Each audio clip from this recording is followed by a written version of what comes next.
복잡한 정책부터 실물 경제와 투자까지 눈여겨봐야 할 경제 이슈를 깊이 있게 살펴보는 시간입니다. 경제 읽기 김치영 경제 전문 기자 전화로 만나보겠습니다. 기자님 안녕하세요. 네, 안녕하세요. 네, 오늘 대형마트 의무 휴업 폐지 여부를 둘러싼 논란 얘기해 주신다고요? 네, 그렇습니다. 대통령실이 우수 국민 제안 중 하나로 대형마트 의무 휴업 폐지를 선정을 했습니다.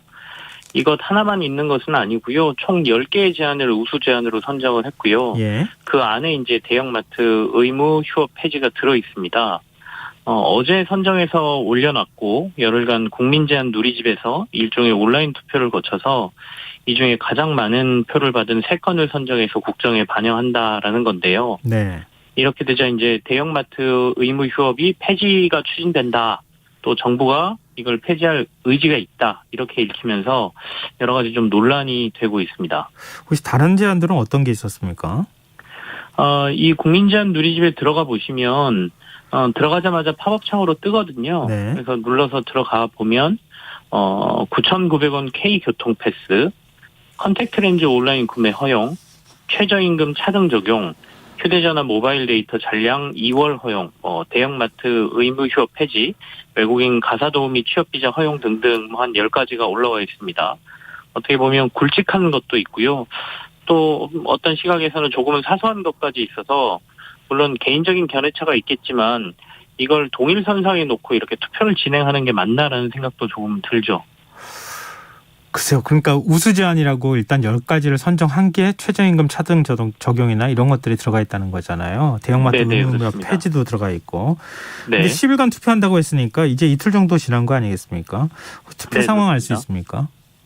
제가 아까 9시에 한번 확인하고 지금 다시 창을 열어서 보고 있거든요. 예. 그 사이에 한 7천여 표들이 더 좀 추가된 상황인데 일단 가장 그 좋아요를 많이 들어가면 이제 마치 SNS에 좋아요 누르듯이 누를 수 있도록 돼 있습니다. 그래서 그 좋아요를 누르면 바로 이제 뭐 그 좋아요를 누른 개수가 이렇게 표시가 되거든요. 9,900원 K패스 뭐 가칭이라고 돼 있는데 이 도입이 지금 가장 많은 뭐 제안에 좋아요가 눌려 있는 상태고요.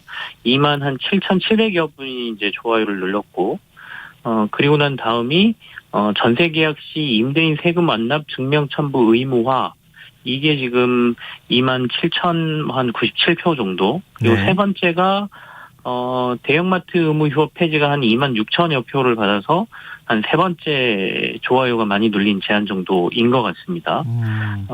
그래서 근데 이게 뭐 차이들이 그렇게 많이 크지 않아서요. 일단 한 이틀 정도 지났으니까 조금 더 지켜봐야 될 것 같긴 합니다.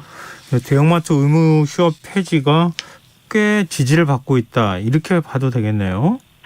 아까 제가 9시쯤 봤을 때는 두 번째로 가장 좋아요가 많이 눌려 있었는데 지금 한 세 번째로 내려가긴 했지만 그래도 뭐 상위권에 올라와 있으니까요. 예. 근데 이제 앞서도 제가 숫자를 말씀드렸지만 좋아요가 눌린 개수가 지금 2만 한 7천여 개, 그러니까 거의 한 3만여 개 정도인데 이틀밖에 되지 않았고 또 가장 적게 받은 좋아요가 2만 4천여 표 정도 받았거든요. 그러니까 그 차이가 한 300여 표밖에 되지가 않습니다. 그래서 아직 참여율도 그리 높지 않고 여전히 한 8일 정도가 남아있기 때문에 그 안에 뭐 순위는 얼마든지 바뀔 수 있다. 뭐 이렇게 보이고요. 제가 그래서 사실은 들어가서 좀 눌러봤거든요. 어디다 누르셨어요?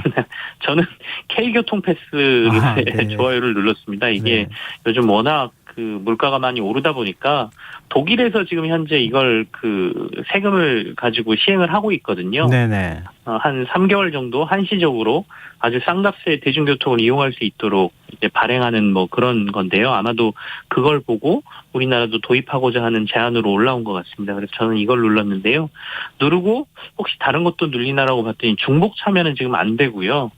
그리고 이제 이 참여를 하고 나면 이벤트 참여 댓글이 또 뜹니다. 그래서 이벤트를 참여하면 뭐 몇 가지 선물을 주겠다 뭐 이런 것들이 있거든요. 추첨을 통해서 뭐 사족이긴 한데 이거 이벤트 선물을 보아하니까 1등은 대통령실 행사에 초대하는 거 1명, 그다음에 2등은 대통령실 시계 증정 10명, 그리고 온누리 상품권 3등 100명 이렇게 돼 있거든요.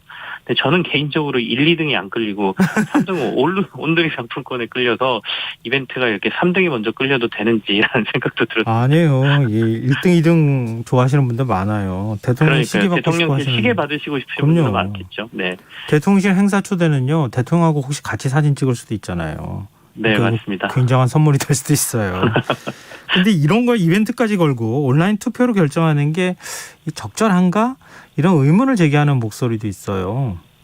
맞습니다. 저도 좀 그런 생각이 들었는데요. 10개 제안 중에 뭐 지지만 받으면 진행한다는 의미지 않습니까? 세 가지는. 네. 근데 고민을 좀 해야 될 부분이 많은 것 같습니다. 일단 그렇다면 이 10가지 안건은 어떻게든 진행해도 무리가 없는 안건이다. 이렇게 기본 전제를 깔고 있는 거지 않습니까? 네. 온라인 투표라는 게 어떤 게 될지 모르니까요. 네.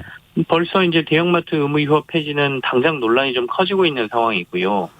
이게 사회적인 합의가 제대로 없는 상태에서 이벤트적인 온라인 투표로 이걸 결정하는 게 옳은 것인가? 방금 전에 말씀하신 것처럼 네. 그 고민이 떠오르는 거고요.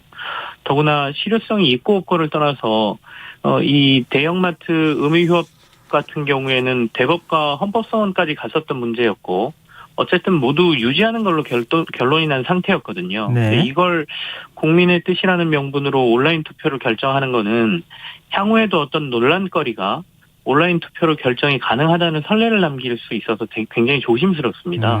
그리고 더구나 이제 최저임금 차등 적용, 뭐 외국인 가사 도우미 취업비자 허용, 반려견 물림사고 견주 처벌 및 안락사 이런 문제들도 지금 그 10가지 제안안에 들어있거든요.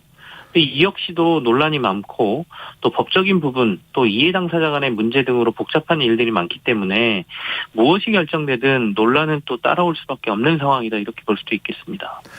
일단 오늘은 대형마트 의무 휴업 폐지 이슈를 좀 좁혀서 얘기를 해보면 좋겠는데요. 네네네네. 의무 휴업이 폐지되면 대형마트들은 뭐 당연히 반길 것 같은데 역으로 또 소상공인들의 반발은 거세지 않겠습니까?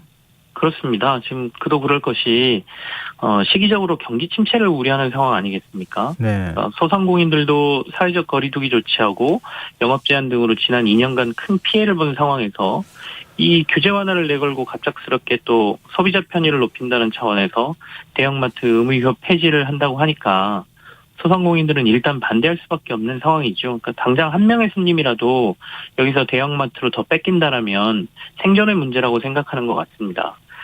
대형마트들은 말씀하신 것처럼 나쁠 게 없죠. 근 10년간 유지해왔던 제도라 나름 이제 적응을 좀 해왔던 상황이고요. 이걸 풀어준다면 뭐 플러스 되는 거기 때문에 나쁠 게 없고 코로나 시국에 유통업체들도 힘들긴 했었지만 이 대형 유통업체들은 그래도 전통시장보다는 좀 깨끗하고 위생적이다라는 상대적인 우위 때문에 그나마 조금 버텼고 온라인 배송 등으로 또 적극 확장하면서 나름 경쟁력도 지금 갖춘 상태거든요. 네. 그래서 규제한다 하던 것을 풀어준다면 어떻게 보면 손에 무기 하나를 더 들려주는 셈이기 때문에 대형마트들은 뭐 뒤에서 조금 묶고 있다 이렇게 볼 수 있겠습니다. 그런데 소비자들이 진짜 의무 휴업 폐지 원하는 겁니까? 지금 팩트 체크 좀 해주세요. 대한상공회의소가 지난달 발표한 소비자 인식조사를 보면 67.8%가 대형마트 규제 완화가 필요하다라고 답했다는 조사가 있습니다. 그 이유를 보면 전통시장, 골목상권이 살아나지 않아서 뭐 70.1%가 그렇게 답을 했다고 하거든요. 예. 그래서 이게 이제 대형마트를 소비자들이 규제 완화가 필요하다고 생각한다라는 근거로 많이 지금 사용을 하고 있는데요. 다만 이제 한국 중소 상인자 영업 연합회에서 내놓은 자료를 보면 네. 전국 경제인 연합회가 지난해 발표한 소비자 인식 조사에서 대형마트 휴무시 전통시장을 방문할 것이다라고 답한 소비자가 8.3%, 그 외 슈퍼마켓 이용이 37.6%, 전자상거래 이용 14.7%, 뭐 편의점 이용 11.3% 순이어서 휴업일에 시장을 포함해 슈퍼와 편의점 등 골목상권을 이용하는 소비자가 57.2%에 달하니까 이거는 실효성이 없는 게 아니다. 또 이렇게 반박을 하고 있거든요. 그래서 이거를 실효성이 있다 없다 명확하게 얘기하기 좀 애매한 상황이고요. 더군다나 어쨌든 간 대형마트들은 13년간 이 실효성이 없다라고는 했지만 네. 그 실제로 영업을 하면서 여러 가지로 해서 자신들의 돌파구를 찾았던 거는 그만큼 영향이 있었다는 얘기라고 볼 수도 있을 것 같고요. 그래서 명확하게 있다 없다를 판단하기가 좀 애매하다 이렇게 말씀드립니다. 근데 일각에서는 이런 규제가 우리나라에만 있다 이런 주장도 하던데요. 실제는 어떻습니까? 사실은 형태만 다를 뿐 해외에도 이런 규제는 꽤 있습니다. 특히 유럽은 매우 강력하게 이 대형마트하고 소상공인들 규제가 좀 있는 지역에 속하고요. 네. 유럽의 그 주요 선진국들은 아예 대형마트의 출점 자체를 제한하는 것으로 규제를 하고 있거든요. 우리보다 조금 더 강력합니다. 그러니까 저희는 영업 시간을 규제하지만 처음에 아예 그 도시계획과 토지 이용 규제 등으로 도심 중심으로 대형마트가 들어오는 것 자체를 막아버립니다.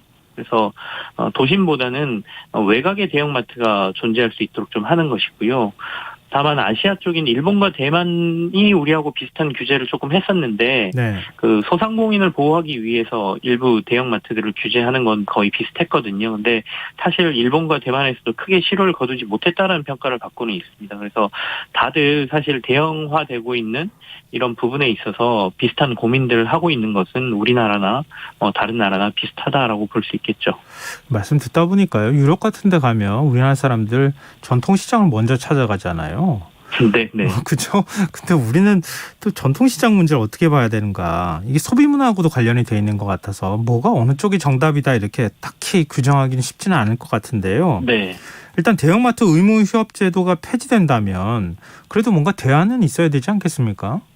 맞습니다. 그래서 물론 소비자의 편의를 위해서 개선돼야 될 부분은 분명히 존재를 하겠죠. 그래서 그리고 앞서 말한 대로 실효성이 없어서 만약에 폐지를 한다라고 하면 도입 취지가 달성됐는지를 저희가 먼저 보는 것도 필요할 거다라고 생각되거든요. 네. 그러니까 당초 도입 취지라는 것은 소상공인들의 피해를 조금 막고, 그러니까 전통시장을 살린다든지 지방 상권을 좀 살린다든지 이런 부분이 포함되어 있었지 않습니까? 그러면 실효성이 없다면 대안으로 실효성이 있는 뭔가를 도입하는 게 필요할 수도 있다. 그 대안이 없이 그냥 실효성이 없다 그래서 그 제도 자체를 폐지해버리면 그럼 원래 당초의 취지는 어떻게 되느냐 이런 문제가 남는 것이죠. 예. 그래서 지금 일단 제시되는 게 대형마트들의 영업시간 규제로 상생이 힘든 만큼 다른 차원의 방식을 생각해 봐야 한다라는 거거든요. 규제를 영업시간이 아닌 취급 품목으로 하자. 그러니까 포장 단위를 규제하는 겁니다. 네. 이를테면 라면 같은 것을 미국에서는 대형마트처럼 최소 박스 10개 이상의 대형 포장만 대형마트에서 취급하게 하고 작은 것들은 주변 작은 상권에서 팔게 하면 많이 살 사람들은 대형마트로 가고 적게 살 사람들은 당연히 주변의 상권으로 갈 수밖에 없지 않습니까? 그렇죠. 이런 걸 한다든지 아니면 지금 여러 지자체에서 조금 노력은 하고 있는데요. 소상공인 대상의 도매상 역할을 대형마트가 하도록 유도하는 등의 다양한 방식도 지금 같이 고민해야 될 때다 이렇게 보여집니다. 참 뭔가 제도를 한번 만들었다가 이렇게 없애는 것도 쉬운 일은 아닌 것 같고 없애더라도 장점은 좀 살려놓고 단점만 없어질 수 있는 방법을 우리가 좀 찾아보는 것도 좋을 것 같은데 우리는 그냥 싹 없애는 쪽에 너무 익숙해져 있지 않나 그런 생각이 드네요. 어찌됐든 온라인 투표를 통해 가지고 공식적으로 발표한다니까 순위 발표되는 결과를 좀 저희가 지켜보죠. 네, 오늘 말씀 재밌게 잘 들었습니다. 네, 고맙습니다. 네, 경제일기의 지금까지 김치형 경제전문기자였습니다. KBS 1라디오 김성환의 시사할 이번 순서는 여기서 마무리하겠습니다. 전 11시 정각 2부에 다시 오겠습니다.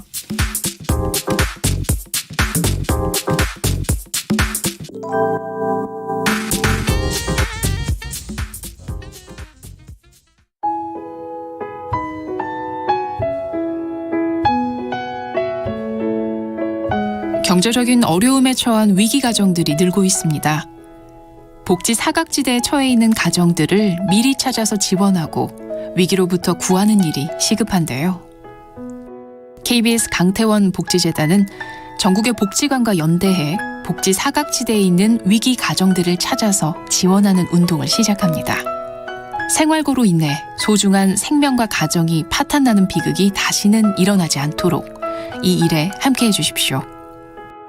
지역 복지 전문가로서 누구보다 위기 가정을 잘 찾아낼 수 있는 복지관과 관계자 여러분들의 많은 참여를 기다리고 있습니다. 지금 바로 KBS 강태원 복지재단 홈페이지에서 신청해 주세요. KBS 강태원 복지재단